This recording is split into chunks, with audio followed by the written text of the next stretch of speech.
살다가 경험할 수 있는 일들이 좀 다양합니다. 근데 이런 데서 이렇게 만날 거라는 생각은 안 했는데 참 오묘하죠. 참 뭐 하는 건지 잘 모르겠어요. 오라 해서 오라 할 때 아 스님 법문해 주시죠. 예? 예. 뭐 얘기하다가 그래가지고 낮게 왔습니다 지금. 그런데 시간이 갈수록 보니까 이게 장난이 아닌 거예요. 야 이거 오늘 큰일 났네. 그래서 어쨌든 오늘 여러분들이 어떻게 하느냐에 따라서 오늘 사느냐 죽느냐 이것이 문제로다. 어쨌든 우리한테 주어진 시간 뭐 우리가 즐겨야지 어떡하겠습니까? 그죠? 뭐 아까는 뭐 이렇게 하더만 지금은 또 내가 모르니까 또 확 쳐져 있네. 어째 잘 해봐야 되겠죠?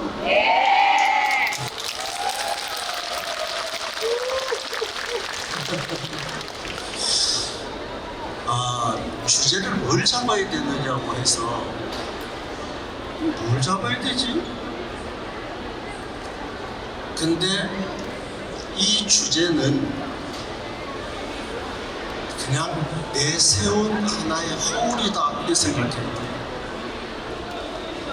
그러니까 지금부터 짜증, 화, 도대체 뭐야 어떻게 되는 이런 게 아니고 결론적으로 짜증이 됐든 화가 됐든 기쁨이 됐든 감동이 됐든 우리 앞에 나타나는 모든 현상은 전부 환영이다.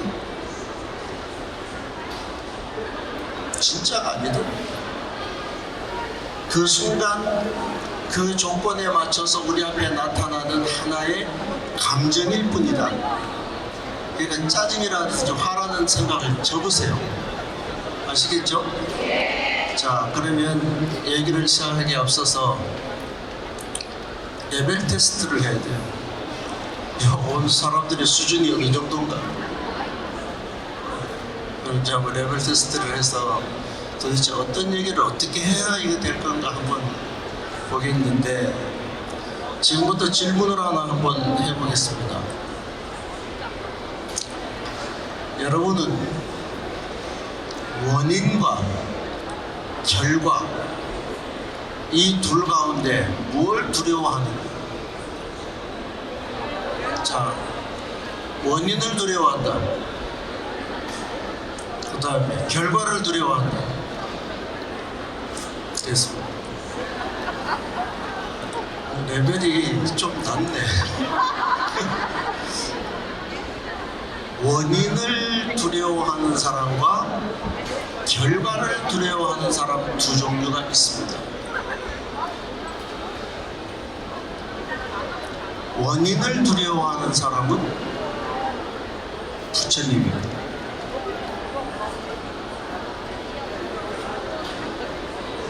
근데 손은 들었는데 좀 부끄럽죠. 결과를 두려워하는 사람은 중생입니다. 왜?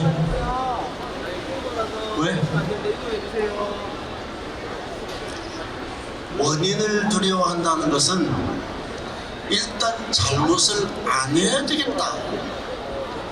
이것이 원인을 두려워한다는 것입니다. 그런데 지어놓고 들키지만 않으면 된다. 요게 결과를 두려워하는 사람. 다시 손 한번 들어봅시다. 자, 원인을 두려워한다. 아직도 결과를 두려워한다. 저기 한 분이 이렇게 드셨어요. 이 말은 무슨 말이냐? 네 말이 맞다. 그래서 우리는 살아가면서 무엇을 하느냐가 중요해요. 지금 여기 이렇게 와서 알아듣든 못 알아듣든 일단 여기에 와서 이 법석에 참여하는 것은 원인을 잘 짓는 일입니다. 여기까지는 됐어요. 그 다음에 이제 결과는 잘 알아들어야 될 거 아니에요. 그죠? 그래서 원인을 두려워하냐 결과를 두려워하느냐는 두 가지 질문에서 원인을 두려워하면 부처고 결과를 두려워하면 중생이다. 그러니까 우리는 결과 생각하지 말고 좋은 씨앗, 좋은 원인을 짓는 일에 최선을 다해야 합니다. 이것이 첫 번째 레벨 테스트. 이제 두 번째. 두 번째 질문이 이제 준비가 되어 있는데 한번 볼까요? 내가 있고 남이 있습니다.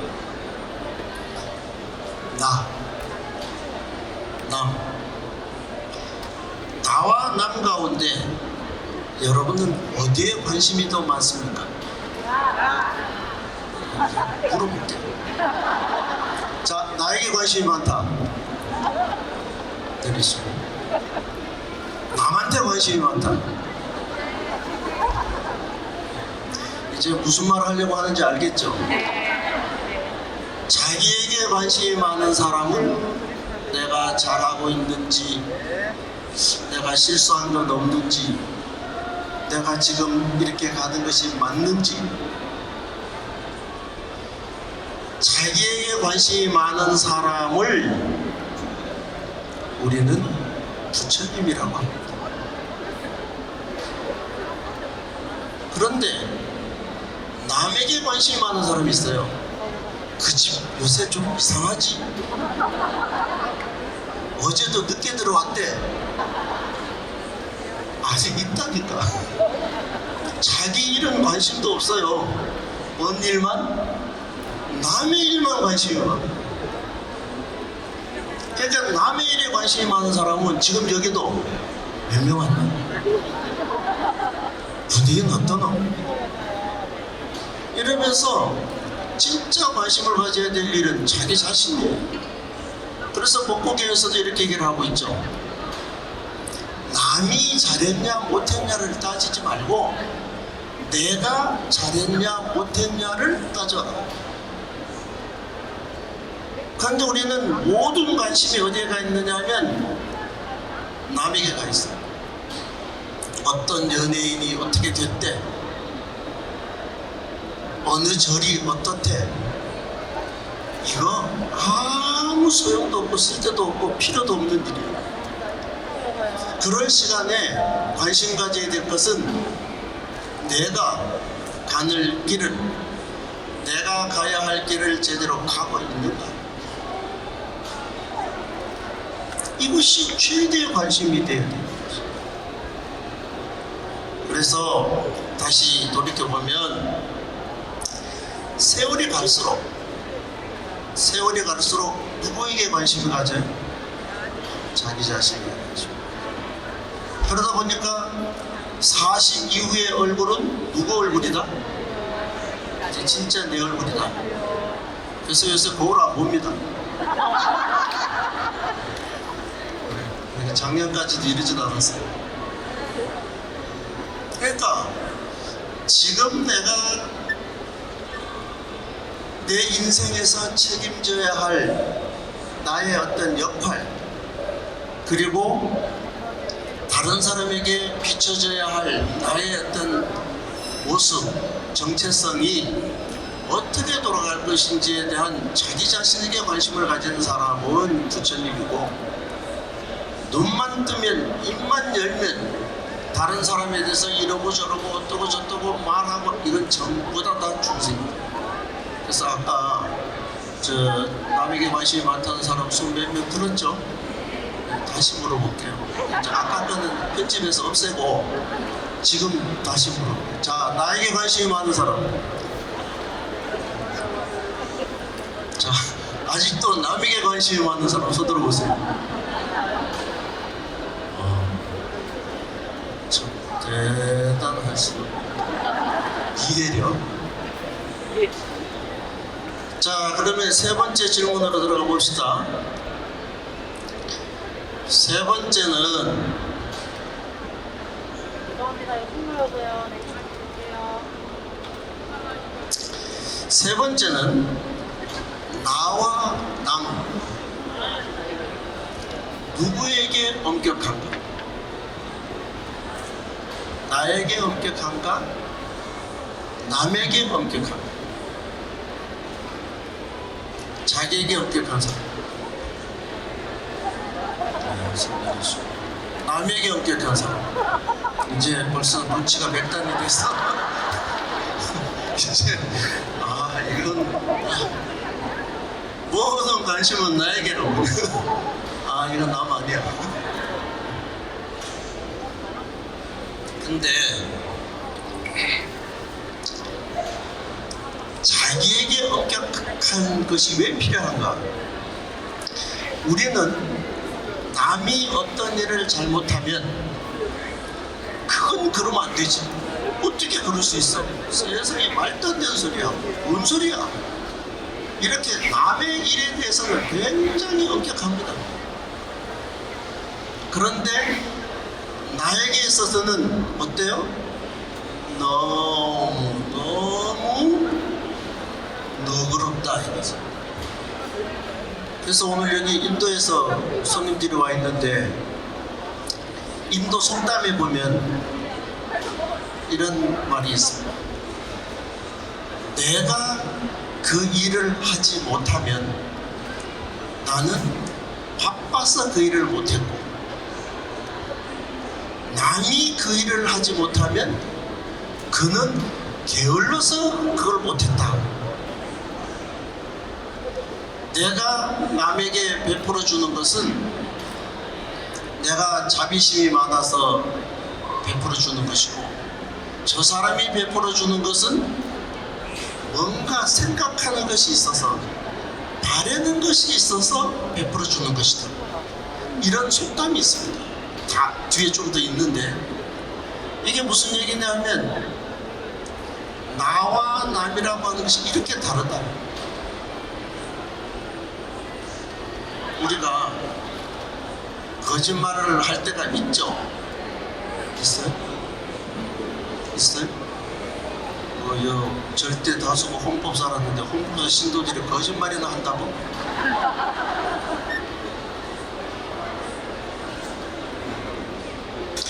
내가 거짓말을 하면 어떻게 해요? 그 거짓말하는 이유가 충분해. 왜? 이렇고 저렇고 그래서 내가 거짓말을 이렇게 했어. 남이 거짓말하면 어떻게 돼요? 이건 못 봐주는 거지. 금생에는 뭐 안 되는 거지. 그래서 나에게 엄격한 사람은 부처님이에요. 우리가 운문사 사리야 누가 계시죠? 나반존자. 나반존자님이 계시는 사리암의 사리라는 게 뭐냐면 사사로울 사자에다 떠날 이자거든요. 잘못된 것을 떠난, 그렇기 때문에 누구의 어떤 도움이나 간섭도 필요 없이 오로지 바른 길을 향해서 나아가는 그분이 마침내 독성님인 거예요. 그와 마찬가지로 우리도 자기가 갈 곳, 자기가 가야 할 곳, 자기의 삶, 자기의 행동, 생각에 엄격하게 자기를 제어하게 되면 그것이 곧 수행인 것입니다. 근데 우리는 자기 자신에 대해서는 너무너무 관대, 너그러, 남에 대해서는 너무너무 엄격해요. 지금 요즘 우리나라도 마찬가지입니다. 내가 하면 다, 남이 하면 무조건 잘못된. 이 풍토가 없어져야 돼. 그래서 세 번째 질문은 나와 남. 나는 어디에 더 엄격한가? 우리의 삶이 더 아름다워지려면 우리의 그 삶, 자기 자신에 대한 관심이 더 엄격하게 돌아가야 됩니다. 자, 이제 한 요 정도 했는데 질문이 하나 또 더 있습니다.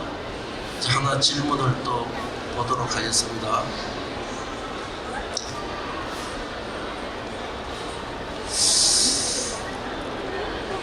당신은 화가 있는가?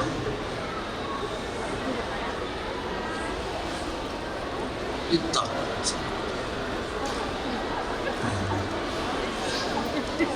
없다. 자, 없다 확실하게 좀. 한 분.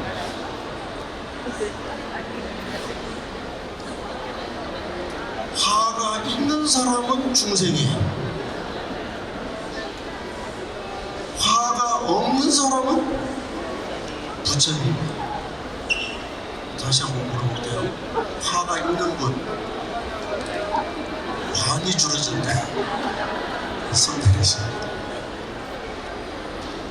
오늘 주제가 화, 짜증은 본래 없다. 그것이 있다면 그건 중생이고 없어야 정상이다. 진짜 화가 없을까요? 홍보사 주의스님은 화 안 내죠?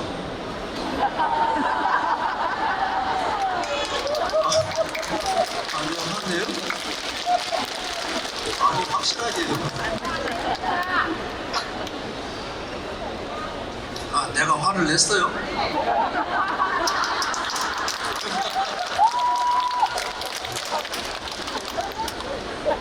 아니, 이 선수들을 바꿔야 되겠습니다. 이렇게 말하면 안 낸다 해야지. 다시 한번 물어볼게요. 편집 다시 할게요. 생방송이 아니니까 괜찮아요. 다시 이렇게 숨 확 드세요. 주희승이 화내요?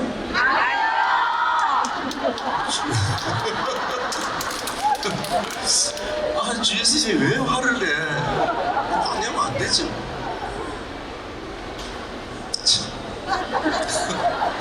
참 우리 흔히 하는 말 여러 가지 한다. 우리가 화를 내냐 마냐, 이 화라고 하는 게 도대체 뭐냐라고 하는 것을 한 번 더 챙겨보도록 하겠습니다. 지금부터는 조금 읽어야 되는데, 그래서 이걸 어떻게 우리가 좀 볼 수 있을까? 보입니까? 한번 읽어보겠습니다. 다 같이. 화를 내리라 하고 생각하지 않아도 사람들은 자연스럽게 화를 낸다. 화를 일으킬 것이다 하고 생각하지 않아도 화가 그렇게 일어나게 된다. 너무 지당하죠? 마음에 들죠? 마음에 드는 만큼 박수. 아니, 이 말이 마음에 드는 만큼. 여러분이 아니, 내가 안 물어봤네. 여러분 화내요? 네. 얼만큼?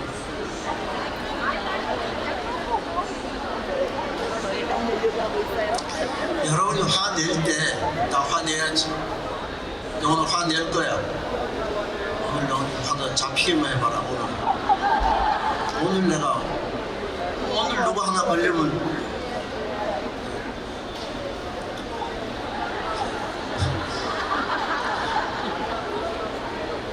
이런 사람이 있을까?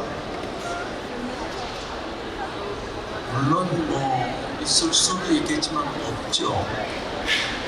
근데 우리가 살다 보면 화가 나게 돼 있습니다. 화가 난다는 건 지극히 자연스러운 일이다. 화 안 낸다. 난 죽어도 화 안 낸다. 나 화 안 내. 나 화 안 낸다니까? 이런 거 없다는 거예요.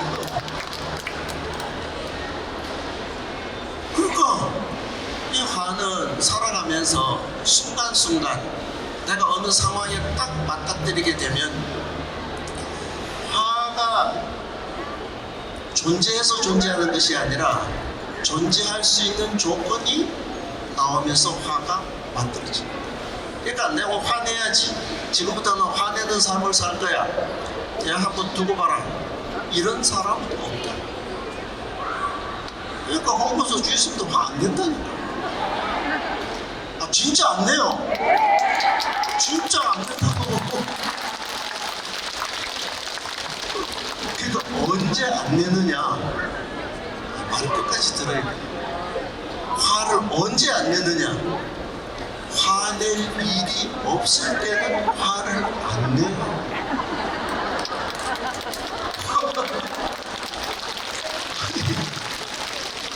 화낼 일이 없는데 왜 화를 내? 정신이 제대로 됐다면. 그런데 이 화라는 게 뭐냐?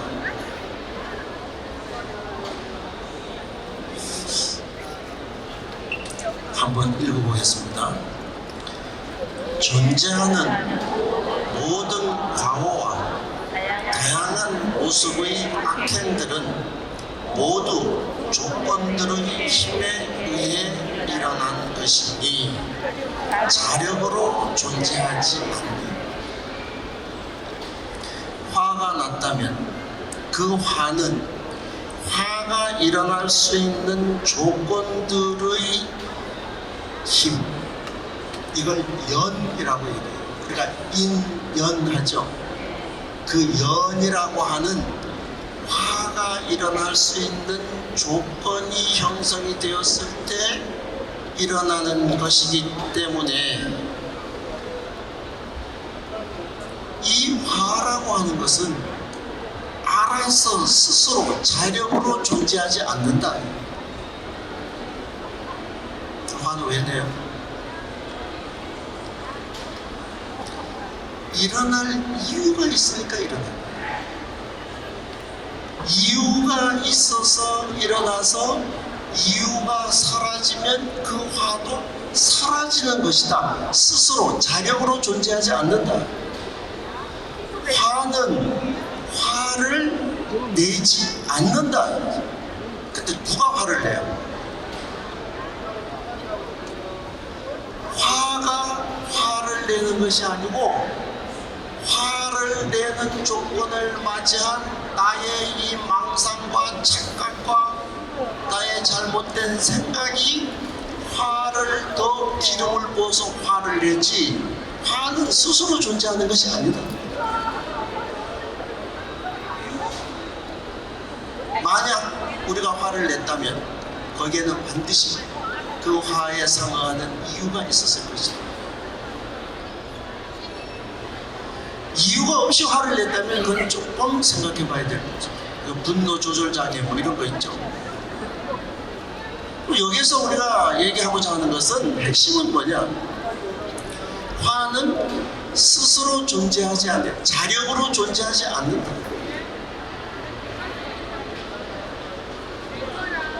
불교 박람회에 와가지고 뭐니까 많죠. 좀 샀어요. 샀어요. 좀 사야지. 네? 아니 뭐 와서 여기만 딱 왔다가 팍 나가고 그러면 안 돼. 왔으면 둘러보고 불교 산업의 발전을 위해서 뭐 하나라도 사야지. 뭐 살 사람 손 한번 들어보세요. 안 살 사람 손 들어보세요. 이것도 정리하면 살 사람은 부처님이고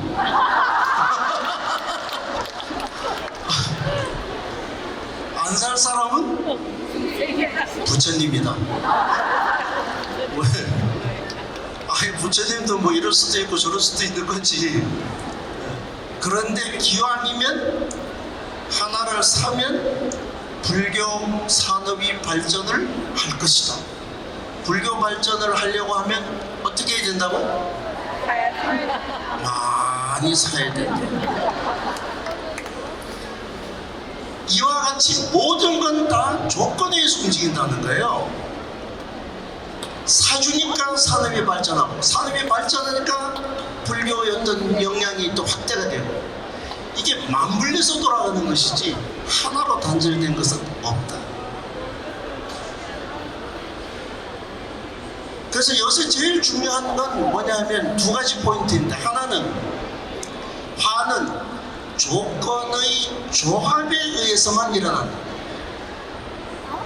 화가 일어날 수 있는 조건들이 모여서 일어나는 것이다. 이게 하나. 두 번째는 그렇기 때문에 알아서 화가 존재하는 건 없다. 오늘 가장 핵심으로 생각해야 될 것은 바로 그거다. 그래서 이 세상 모든 것들은 어떻게 만들어져 가느냐. 인연이란 말도 아시죠? 인연. 우리가 이렇게 만난 것도 인연이라고 생각해요? 네. 왜?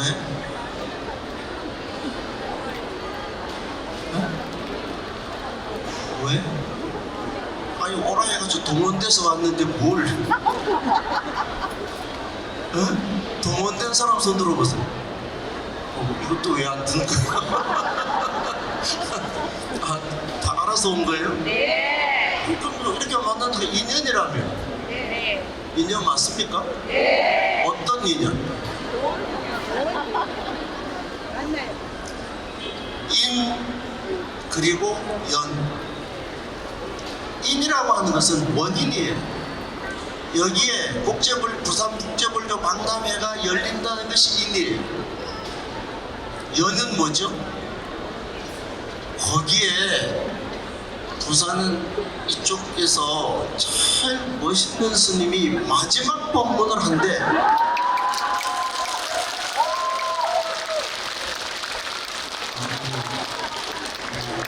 이렇게 얘기를 해야 호응이 있다고 하셔서 가르쳐 줬어요.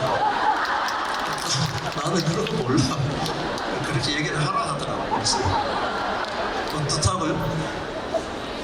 부산에서 제일 멋있는 스님이 마지막 법문을 한다고 해서 그 조건을 맞춰서 오전에 백중육제를 마치고 여기에 온 조건의 조합에 의해서 어떻게 됐다? 우리가 만난 것이다. 이 조건의 조합이 성숙되거나 완성되지 않으면 못 만나는 거예요. 이 국제불교 박람회가 열리지 않았다면 우리는 만날 일도 없고, 또 열렸다 하더라도 부산에서 제일 멋있는 스님이 법문을 안 하면 못 만나는 거예요. 이게 지금 맞죠?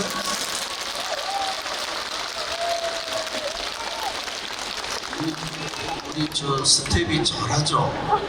적당히 박수 한번 치고 딱 지나가잖아. 자, 보세요. 우리가 이런 인과 연의 조합에 의해서 만남이 이루어지듯이 우리의 삶은 전부 원인을 도와주는 조건의 조합에 의해서 만들어지는 것이다. 원인과 조건의 조합에 의해서 화도 나고, 원인과 조건의 조합에 의해서 기쁨도 나오고, 원인과 조건의 조화에 의해서 화해 무드도 되고, 원인과 조건의 조합에 의해서 불필요한 오해와 갈등의 잔도 만들어지는 것이다. 전부 그 조건의 조합 속에서 존재하는데, 그 조건의 조합에서 하나의 조건만 없어져도 성립되지 않는다. 처음에 전제했죠. 제목은 여러분들을 낚기 위해서. 화? 자질이 없다고? 그럼 뭔데? 그래서 오라고 붙여놓은 거예요, 지금. 기쁨이라는 것도 어떤 감정의 고통이라는 것도 전부 조건에 의해서만 존재한다.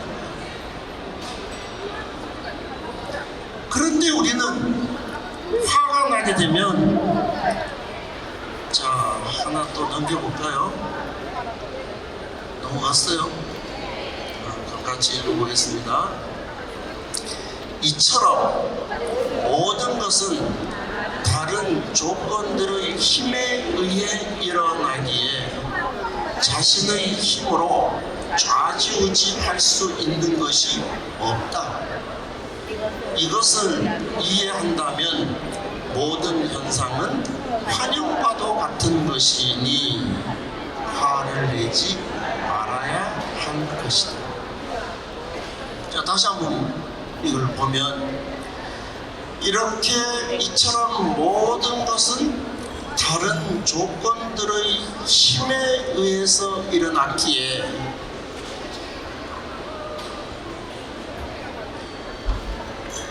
자신의 힘으로 좌지우지할 수 있는 것이 없다.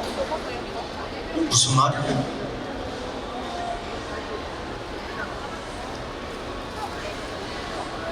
혹시 오늘 뭐 싸워본 사람 없어요? 뭐 싸우고 와도 손 안 들겠지. 오늘 너무 기분 좋은 사람 손 한번 들어보세요. 손 안 든 사람은 뭐예요? 갑자기 기분이 안 좋으려고. 왜 기분이 안 좋으려고 할까요? 확 들어야 되는데 물어봐도 해봐. 오늘 기분 진짜 좋은 사람 손 한번 들어보시죠. 우리 감사합니다. 그래도 이렇게 같이 만날 수 있는 기본적인 조건을 갖춘 사람들이에요. 손 든 사람들. 손 안 든 사람들은 조금 격이 떨어진다. 근데 오늘 왜 그렇게 기쁘세요? 나는 이 보살님한테 물어봤는데 옆에서 다 대답하고 진짜 우리는 하나네. 자, 좋을 때도 좋을 수 있는 조건에 합당해야 기쁘겠죠. 그냥 기쁘다? 내가 여기서 내가 좋다고 하고 웃고 막 이러면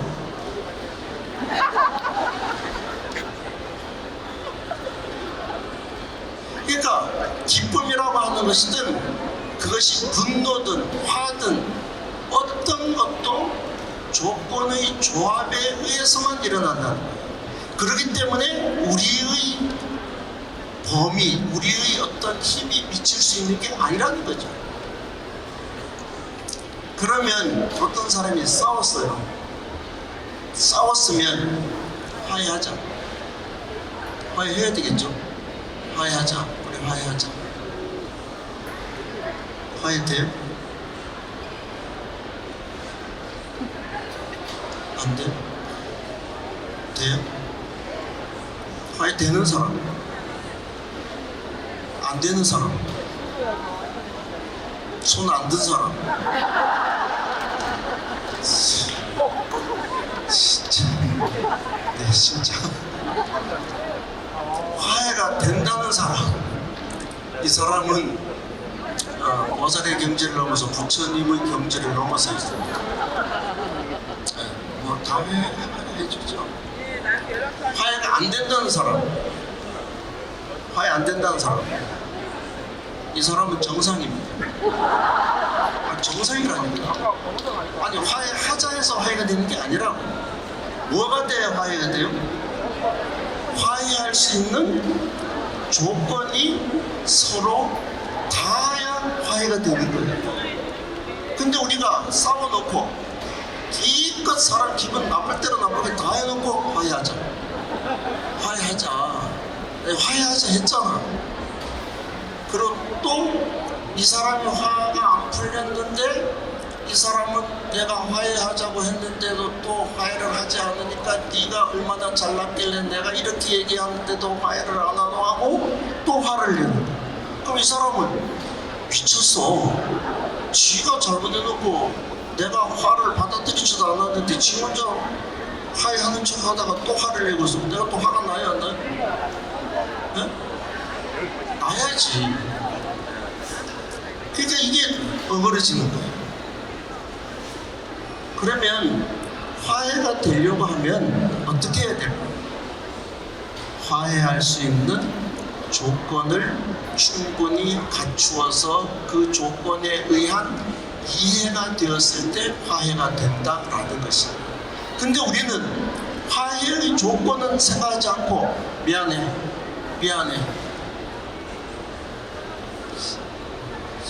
다 못방을 건 이런 말 해도 되나 모르겠다. 부부싸움 하면 부부싸움 해보신 분?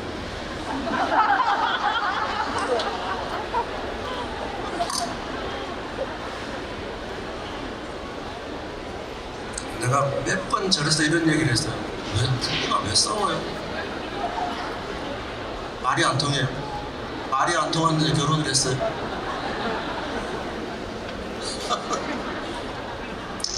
부부가 싸웠는데 여자는 뭐라고 얘기해요? 잘못했잖아. 그러면 남자는 뭐라 해요? 잘못했다니까? 여자는 뭐라 해요? 뭘 잘못했는데? 아, 내가 잘못했다고. 여자가 또 뭘? 아, 뭐 그냥 하여튼 잘못했어. 그냥. 아, 그냥 뭘 잘못했냐고. 이래서 싸운다면서요. 젊을 때 여기서 말하는 것은 감정으로 내가 잘못했어가 아니라 그것이 풀어질 수 있는 조건에 합당한 화해와 이해가 전제되지 않고는 이게 화해가 되지 않는 거예요. 근데 우리는 조건을 풀려고 하기보다 감정을 풀려고 하는 성향이 더 크다는 거예요. 그런데 여기에서 지금 보다시피 이처럼 모든 것은 다른 조건들의 힘에 의해서 일어나기에 자신의 힘으로 좌지우지할 수 있는 것이 없다. 그러니까 화가 났다면 내가 화 풀어라, 화 내라 하지 마라. 그거 안 된다. 어떻게 해야 돼요? 조건을 맞추라.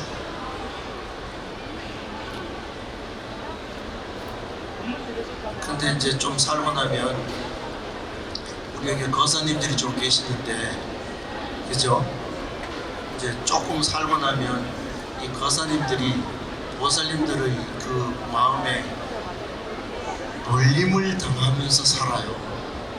무슨 얘기냐 하면 이제 보살님이 잘못해도 이 거사님한테 가서 막 앞에서 막 이렇듯이 저렇듯이 막 뭐 이렇게 저렇게 막 하면 이 남자들은 진짜인 줄 알거든. 그래가지고 그냥 뭐 그런가 이러고 이러는데 가만히 보면 그거를 이렇게 저렇게 요리할 수 있는 힘은 누가 더 잘 가지고 있냐면 이 보살님들이 더 잘 가지고 있는 거예요. 맞죠? 그래 해봤죠? 많이 해봤어요. 그래서 보살님들이 조금 지나가고 나면 거사님하고 싸우다 겁이 하나도 안 나. 왜요? 아, 요건 요렇게 해서 뭐 이렇게 하면 그냥 끝나? 그러니까 이 조건을 한번 봐라. 무엇이든지 그것을 해결하려고 하면 해결할 수 있는 조건을 풀어야지. 해결할 수 있는 조건을 풀지 않고 두리뭉실 감정으로 이것을 화해해 가려고 하는 것은 소용이 없는 일이다. 그렇기 때문에 그 밑에 이것을 이해한다면, 이런 상황을 이해한다면 모든 현상은 환영, 물거품과 같은 것이다. 눈앞에 나타나는 상황들, 상황에서 일어나는 감정, 지금 여러분들도 여기에서 지금 느끼고 있는데 감정들도 전부 다 환영이다 환영. 지금은 내가 뭐 되는 소리 안 되는 소리 막 엉뚱한 소리 하니까 뭐 하늘 쳐다보고 뭐 그런 거 이럴 수 있다는 거죠. 그러니까 이것을 잘 이해한다면, 그런 것이다라고 한다면, 아, 내가 화를 내야 될 어떤 상황이 왔을 때는 이 화라는 것이 어떤 조건의 조합을 통해서 얼마나 크기의 화가 될 것이라는 것을 상상하고, 그리고 이것은 또 그 조건이 영원한 건 없으니까 모든 조건은 수시로 변하니까 이 변하는 조건에 따라서 사라질 것이구나 라는 걸 생각한다면 화를 낼 일이 아니다. 다른 스님들은 뭐 이렇게 얘기하면 박수도 잘 치더만 너무 지금 찔리는 많아가지고 지금 그 생각에 빠져서 지금 박수를 치는 걸 잊어먹었어요. 정신 좀 차리고, 정신 좀 차리고. 그렇기 때문에 이것이 조건의 조합에 의한 것이라고 하고, 조건이 사라지면 사라질 것이라는 환영이라는 것을 이해한다면, 안다면 환영입니다.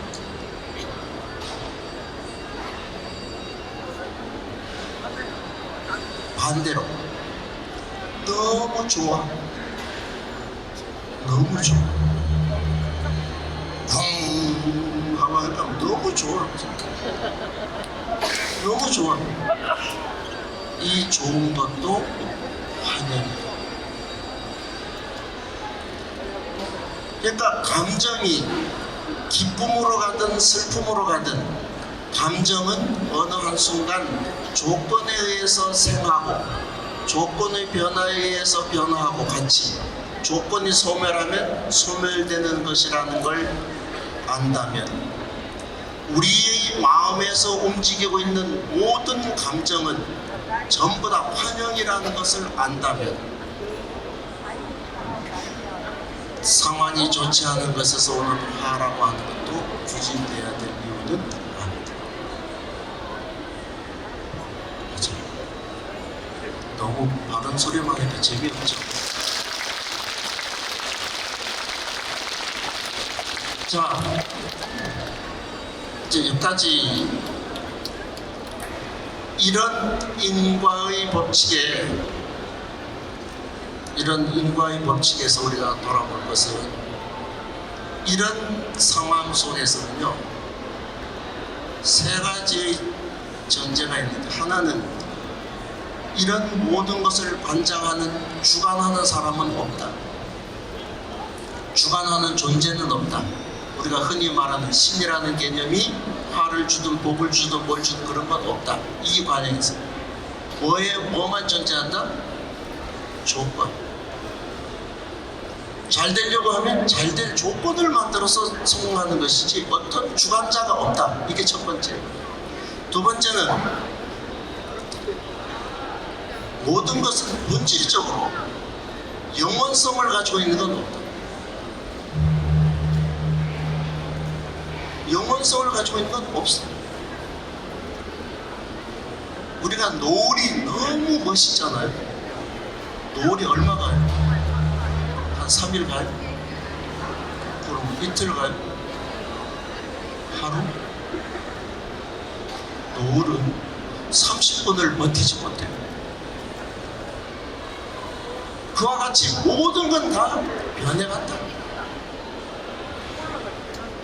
그러니까 이런 전제들 속에서 우리가 불자가 모든 상황, 기쁨이든 슬픔이든 환이든 뭐든 우리에게 다가오는 모든 감정선이라고 하는 건 영원성을 가져가지 않는다. 그래서 우리가 여기서 배워야 될 것은 뭐예요? 좋다, 참 좋다 하더라도 이 참 좋다는 것이 영원성이 없다. 언제 참 좋다는 조건을 유지할 수 있는 조건이 있으면 좋은 것인데 그것이 사라지면 좋다는 것은 사라져요. 화 마찬가지다. 이게 오늘 제가 얘기하고자 하는 내용의 핵심입니다. 이제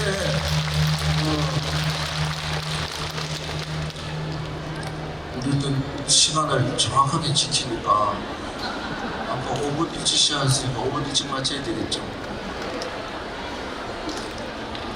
자, 지금까지 얘기한 건 정리가 다 됐죠? 그러면 한 번 더, 다시 한 번 더 정리하는 차원에서 한번 돌아봅시다. 뭐라고 되어 있어요? 같이 읽어보겠습니다. 다른 이들이 나를 해치는 것은 그렇게 했던 나의 과거 업 때문이다.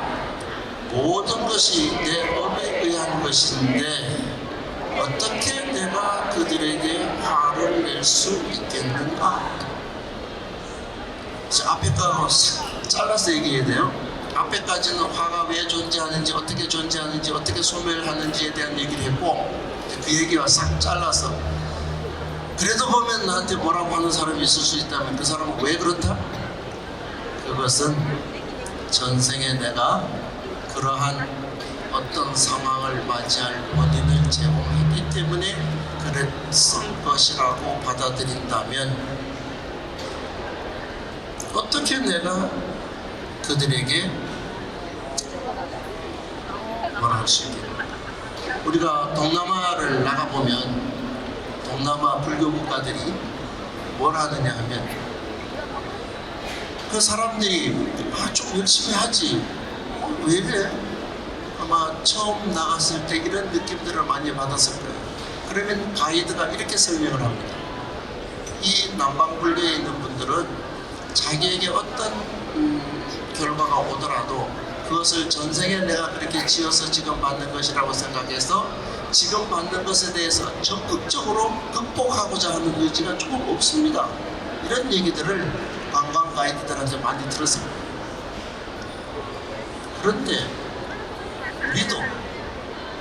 우리가 진정으로 행복하려고 하면 나에게 다가오는 모든 화나 그 밖의 부정적인 요소는 내가 이것이 전생에 지은 것인가? 그 과보인가? 라고 받아들이면 훨씬 더 마음이 편해요. 제가 대학 다닐 때 이제 학교에 있다가 관음지일이라고 절에 와서 오페라하고 다시 학교 기숙사로 돌아가는 버스 타러 내려가는데 그때 내 나이가 몇 살이었습니까?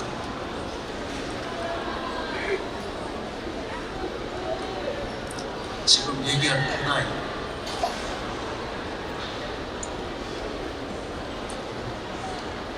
근데 한 60, 70은 됐었을까요?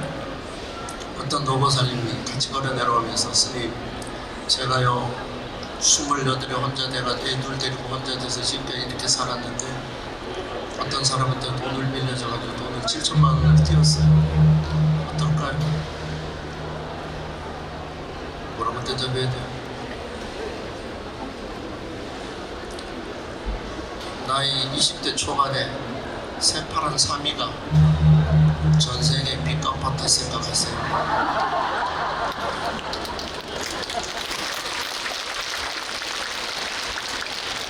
그 다음 법회에 만났을 때 그 모살님은 얼굴이 그냥 확 피었어.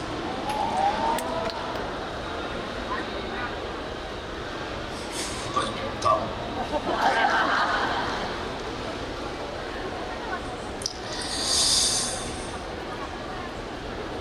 따라서 내가 칭찬을 받았다고 말하는 것에서 나의 기쁨이 일어난다면 그것 역시 옳은 것이 아니니 이런 태도는 어린아이들의 놀이에 불과할 뿐이다. 화 이러니까 막 도대체 화 보자 얼마나 무슨 얘기 하나 보자 이러고 와서 지금 있는 사람이 혹시 있다면 화뿐만이 아니라 기쁨이라고 하는, 내가 어떤 사람에게서 무슨 얘기를 듣고 내가 기뻐하는 마음이 일어났다고 해도 그것도 역시 허상이라는 것을 알고, 내가 이런 사람이야, 내가 이런 사람이야, 내가 이래, 이런 착각하지 마라. 그 기쁨을 주는 것조차도 기쁨을 줄 수 있는 최소한의 조건의 요소가 형성될 때 얘기고, 그것이 사라지고 나면 그 기쁨 말도 사라질 것이기 때문에 화를 내지 않는 것도 중요하지만 기쁘다고 우와 하다가 뒤로 넘어가는 일도 없습니다. 자, 이제 다시 무슨 시간 맞추려니까 쉽지 않네요. 자, 다시 묻습니다. 지금 행복하십니까?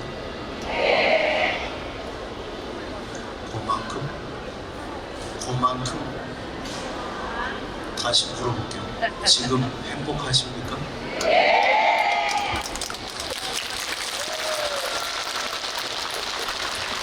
지금 졸다가 막 수치도 끝났나 이런 사람도 없겠죠.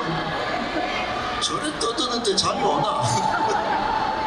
내 얘기는 재미없어서 잠 올 수 있지만 저 젊은이들의 함성 속에 어떻게 잠이 오겠어요? 그죠? 자, 마무리하겠습니다.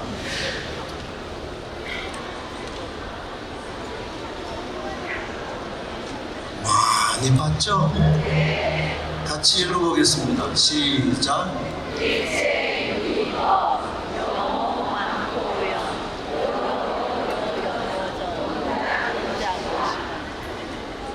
일체유의법 해석을 하면 우리의 삶은, 그 다음 여몽환포영 여로 여겨전 다 환영이다, 그림자다.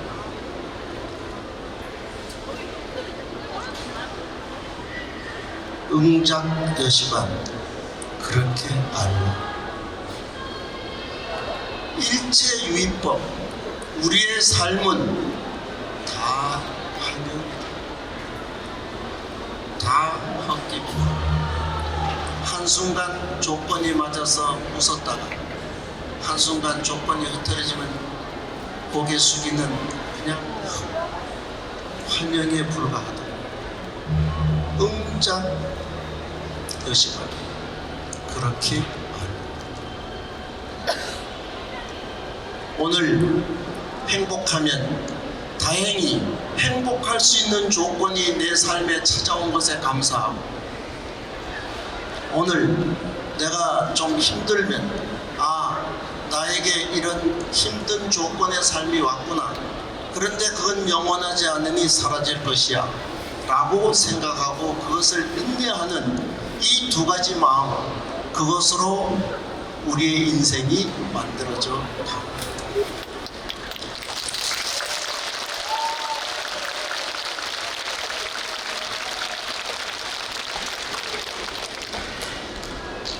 그래서 마지막 결론은 이겁니다. 화도 기쁨도 우리 인생도 존재하는 모든 것은 지나가는 구름이다. 구름 잡고 시비하지 마라. 행복하십시오. 감사합니다. 혹시 스님께 질문하실 분 계실까요? 너무 완벽하게 말씀 주셔서 여쭤볼 게 있을까요? 혹시 질문하실 분 손 들고. 절에서 나올 때 질문하면 감사합니다. 네, 오늘 큰 가르침을 주신 신사 스님께 자, 우리 앉은 채로 감회를 올리겠습니다.